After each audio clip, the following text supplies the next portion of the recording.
Hello, everyone. Welcome back to Jam Bets. NFL Week 4 Sunday Football coming at you. I am Tyke, joined as always by the fantastic Momma Mia, whose favorite team is the Bears. So, we're going to be talking about a couple things today. First, we're going to be doing our recap of the Thursday night AFC West divisional game. Seahawks versus the Cardinals was a pretty entertaining game, especially that fourth quarter. Rest of the game may be a little bit of a dud, but it ended pretty entertaining. I don't know what's wrong with the Cardinals, but they should have won that game, and they definitely should have covered. So Mama and I will be talking our recap, and then we're going to be diving right into some players that we like to over and underperform for NFL Week 4. So, Mama Mia, you want to walk us through your recap on Thursday? Yes, I did fair. My overperformers were Sam Darnold, the quarterback on Seattle, and Trey McBride, your favorite tight end on Arizona.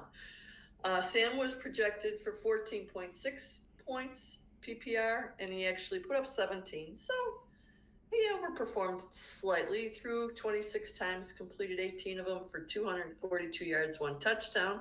He rushed once for 24 yards, so they won the game. He didn't throw any picks. He had a nice game. It wasn't crazy, but he did overperform. And then Trey McBride, he got caught in some kind of Arizona, I don't know, sandstorm. Something was going on there. He was projected for 15.1 points, and he actually had 12. He caught 7 of 11 for 52 yards, no touchdowns.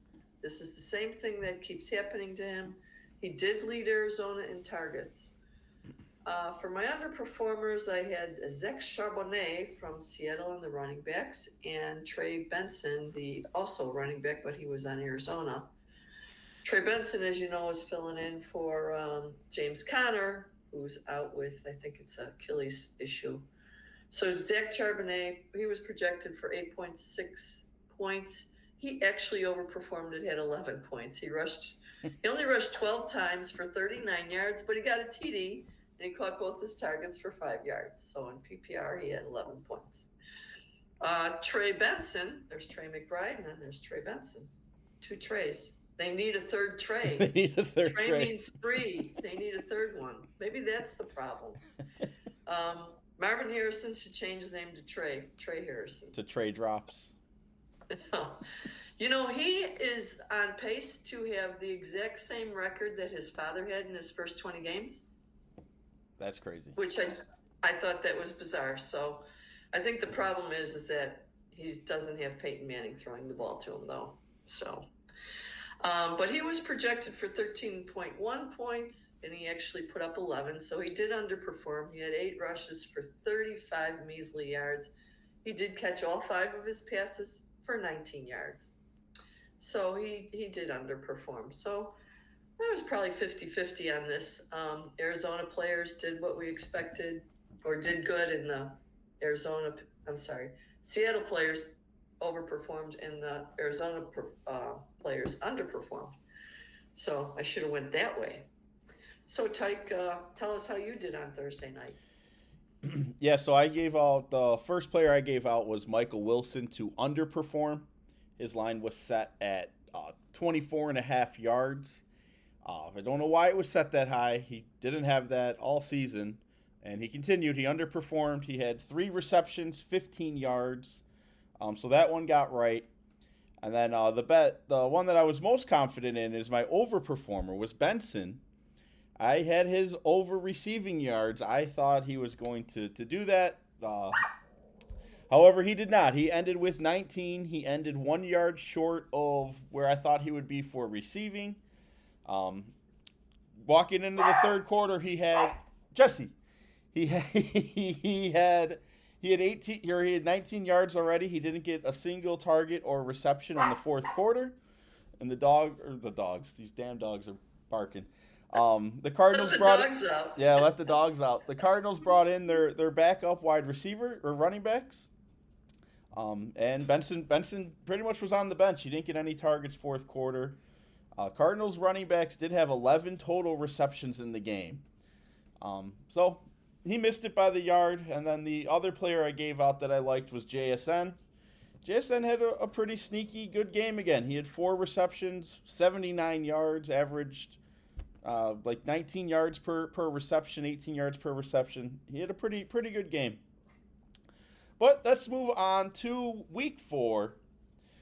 So I've got 4 players here. Mamma Mia, let's have you kick it off with your first player you're looking at today. Go Bears! I am picking for my overperformer today, Caleb Williams, the Chicago Bears quarterback.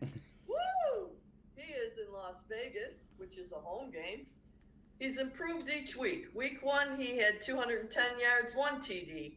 Week 2, 207 yards, 2 TDs. Week 3, 298 yards, 4 TDs. So let's see, 1, 2, 4. Multiplier would mean he's going to have 8 TDs today. Woo! I don't think so, but that would be awesome. That would be great. He trusts Ben Johnson's system. A couple concerns. Swift is banged up, so I think he's going to have to throw the ball. He's got great connections with his wide receivers. If he's comfortable in that pocket, he's going to be slinging it to Komet and Moore and Adunze. And then that other little guy, Luther. Man, Luther's coming on strong. Watch out for him.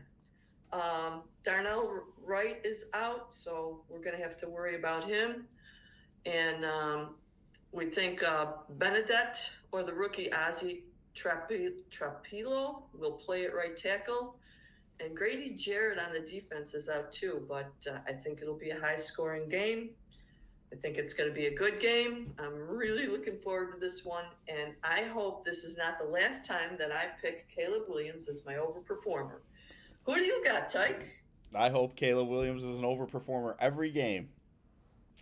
So first player I'm going for, I'm looking at Jackery Crossett Merritt, JSM, not JSN, JSM. I'm looking for him to overperform. His line looks very low to what I would expect. He's only expected to have 30 rushing yards. What really stuck out to me for JSM is he takes majority of his carries in man attempts. So quarterback basically not in shotgun. He takes 81% of his snaps are with his quarterback in shotgun. And the Falcons are terrible against that type of run. Falcons are allowing 4.6 yards per carry.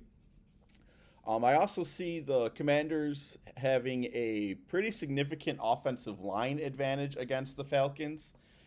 There's also no Jaden Daniels again this week, which may mean they're going to be a little bit more run heavy to continue.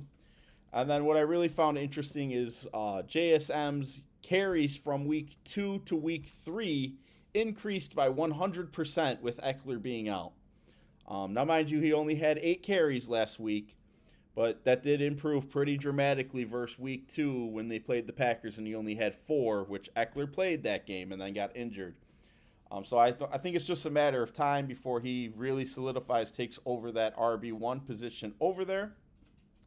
And I think that day happens today. So I think he's going to go over more than 30 rushing yards against a weak team with a backup quarterback where they're likely going to be running the ball. Yeah, I like that. I think that's a good pick. So I'm going to go on my second overperformer is the Dallas tight end Jake Ferguson. He is a really good player. There's no CD today, and they got their hands full. They're going to be passing the ball. Parsons is going to force Stack to throw that ball quick. So there's going to be shallow routes, which is perfect for Ferguson. Week 1, he had 6 targets. He caught 5 of them for 23 yards. No touchdowns. Week 2, 12 targets, doubled. He caught 9 of them for 78 yards. In week 3, he had 14 targets. He caught 13 of them for 82 yards. He has caught 27 out of 32 of his targets, which is an 84.3% catch ratio. He's got great hands. I think he's going to score some touchdowns. He doesn't stop running. When they hit him, he hits them right back. He reminds me of Walter Payton when, Walter used to put the arm out and just knock people down. This guy is a bull. He's a big dude. And I'm really hoping that Dallas keeps this close and doesn't, or maybe even wins. That would be a wonderful day. Bears win, Dallas wins, Green Bay loses. Because the bottom of my shirt you can't read, but it says, my favorite team is the Chicago Bears, and whoever is playing the Green Bay Packers. So Dallas is my favorite team today. I'll be rooting for Dallas as well. What do you got for your other one? So the other player I'm looking at Spencer Rattler. Spencer Rattler's going up against Buffalo. They are massive underdogs today. Spencer Rattler is likely going to have the ball in his hands a majority of the time. I don't think they're going to be able to run the ball effectively enough to keep up with the points the Bills are going to put on the board. More specifically with Rattler, though, I'm looking at his rushing yards. So he's only projected to have 11 rushing yards. And Buffalo he's only projected to have 10 rushing yards. And Buffalo, so far this season, has allowed 4 quarterbacks to have 10 or more rushing yards in the season. That's 4, and they've only played 3 games. So they allowed Justin Fields and Tyron Taylor both to beat this number as well. I think Rattler's going to have the ball in his hands often. I could see if somebody's not open downfield, he takes off, he scrambles. And then on the bright side with rushing yards for quarterbacks is those QB knees take away rushing yards. I don't think Spencer Rattler's going to be in a position to take a quarterback knee at the end of this game. I think Josh Allen will likely be the one doing the kneeling. So I'm taking Rattler to have more than 10 rushing yards. And Momma Mia, who's your next player? Okay, I'm kind of staying with the same game because kind of rooting for Dallas, and I got an underperformer. I want to pick on Jordan Love again. Jordan Love. Well, Dallas's defense is going to have to key in on making him uncomfortable, and I'm sure Eberflus has gotten this message. Come on. There is no Jordan Reed for him to throw to. He's one of his most reliable catchers. And everyone's claiming, Parsons this, Parsons that. But Dallas is going to remember the embarrassing playoff game where Dallas lost 48-32, and Love had 16 of 21 attempts for 272 yards and 3 touchdowns.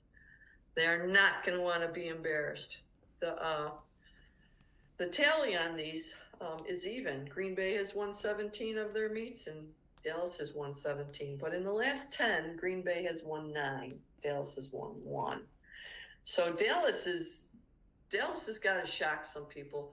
It's week 4. I know they're without CD, but possibly that Javonte Williams kid shows up. I mean, he's been starting to come along pretty good. So, I was never a fan of his, but I think last week he played well. And I'm just hoping that Jordan is uncomfortable, because when he's uncomfortable, the game's over. The game could go either way then. So make him uncomfortable, and this is a different game. That's where I'm going with that one. You got another one, Tyke? Yeah, I've got 2 more. So my next one, I'm taking an underperformer. I'm taking Hollywood Brown on the Chiefs to underperform. His fantasy line just looks a little bit too high. He's expected 4 receptions, 45 yards. I don't see that happening. I think the Chiefs have too many mouths to feed in a game where not only the Chiefs have to win, but the Ravens also have to win. So just with that many mouths to feed, and I think this is going to be a really tight game here as well. Don't think there's going to be a plethora of receptions and targets and yards to go around. Worthy is also back this week, which comes in, adds another mouth that has to be fed by Kansas City. And then I expect Thornton and Juju Smith-Schuster to be on the field more than Hollywood Brown as well. So I think Hollywood Brown's time may be a little bit limited today. Worthy coming back, we'll see how much they want to get him involved, or if he's going to just be a decoy. But either way, Worthy should be on the field, and then I see Thornton and Juju, and obviously Kelsey, and the other tight end Gray, and they're still going to be running the ball. It's a lot of people to feed for Hollywood Brown to exceed this line in what I think is going to be a very close game. So I'm taking Hollywood Brown to underperform. Well, that's a definite get your popcorn ready game. That's a big one. The other game that I think is going to be a get your popcorn ready is in Tampa Bay. Philadelphia is going into Tampa Bay, so that's going to be interesting. My underperformer here is Barkley. He hasn't hit 100 scrimmage yards yet this year. It seems that the goal line belongs to Jalen Hurts' tush territory, right? So Philadelphia is given 3.5 points, and the over and under is 43. I can see this going over. I don't know if Philadelphia will cover. I'm kind of thinking if someone can slap Philadelphia in their mouth, it's Tampa. So if Tampa pulls ahead early, Hurts is going to have to toss the rock, which also diminishes the carries for Barkley. And so he's had mediocre results. He's had 2 touchdowns. He's rushed and received, 60, 88, and 46 yards of rushing in the past 3 weeks. Not Saquon Barkley numbers. So, I guess, Tyke, you're kind of seeing a pattern here on my underperformers. I've been picking a lot of his team's players to underperform. We're facing each other this week in our fantasy league, so good luck, number 1. You got somebody else? I do, and I think Barkley is he's in a tough spot this week. I'm hoping he at least gets it going on the rushing attack because I think the running yards will be a little difficult. Last player I'm picking another overperformer here. I'm picking Ashton Genty. Genty has not lived up to what everyone thought he was going to be doing yet. However, the first 3 teams that Genty has played have been two of the 3 have been in the top 6 in rush defense so far this season. And all 3 of the defenses he's played are allowing an average of 1.13 yards before contact per carry, which means he's basically running for 1 yard before somebody's grabbing at him, which is very stellar in the defense because generally somebody grabs you, they're pretty much tackling you in the NFL. The Bears, however, are the worst rated run defense in that category, allowing opposing running backs more than 3 yards before we're initiating contact. So if there's a game for Ashton Genty to get back on track and show why he was drafted here, it's this game. Genty's not even projected to have 70 rushing yards as well.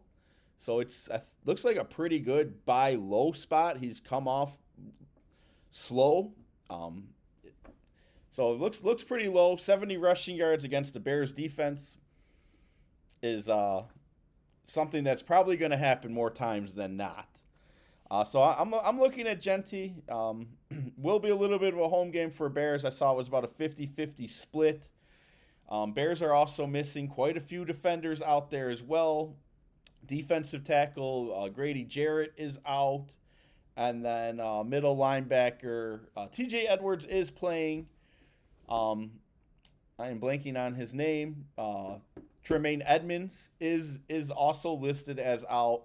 So really 2 of the best run stoppers on the Bears defense are also not playing against a Genty who, again, I think is in a nice buy low spot. All right, so there are my 4 over and underperformers. Momma Mia, anything in closing? I think it's going to be a great day for football. Beautiful day outside, too. Enjoy the day, enjoy the games, and then there's 2 Sunday night games, but we're not going to go into those because we're out of time. But good luck, everybody, in your pools and your survivors and everything, and we'll see you on Thursday. See you on Thursday. Bye, everyone.